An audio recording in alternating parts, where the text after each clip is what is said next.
Сәлем достар, біз бүгін ағыммен тәжірибе жасаймыз. Ол тәжірибе судың тығыздығын анықтау үшін 300 стакан су, 3 жұмыртқа және бір тұз мен сосын ложка.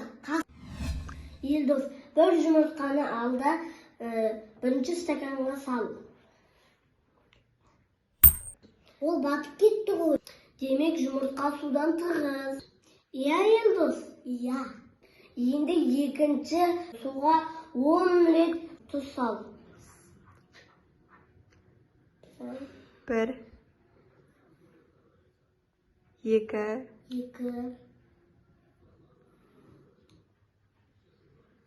3 4 5 6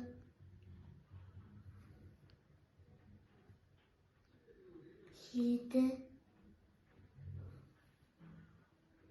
8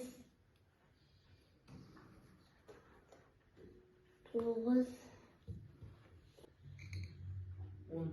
10 Tuzumuzu жақсылап араластыру керек.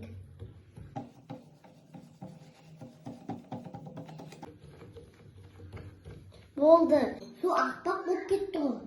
Иә, бұл тұздың тығыздығы. Елдос, енді екінші стаканға бір жұмыртқаны сал.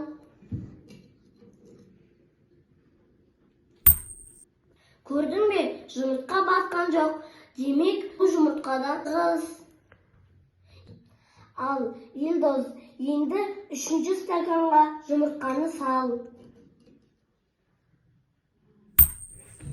Көрдің бе? Жұмыртқа ішінде жүзіп жүр. Өйткені екеуінің тығыздығы 1.